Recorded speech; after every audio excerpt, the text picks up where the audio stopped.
Так, ребята, добрый день. Вопрос о том, что делать, когда у вас стучат гидрокомпенсаторы.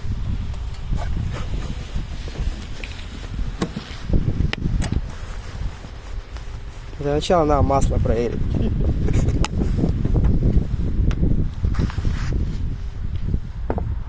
Потом уже вот такой шмурдячок. Оно вообще есть, да, здесь?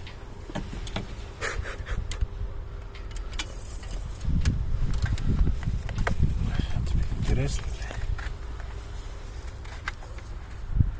Ну, сейчас подбавим. Минимум, да? Да.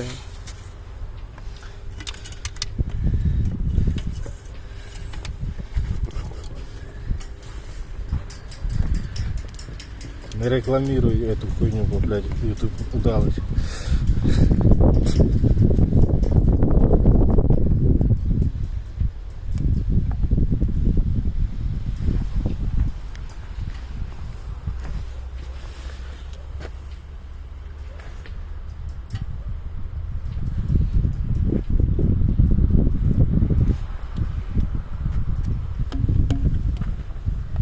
Ну, як соплі, бля.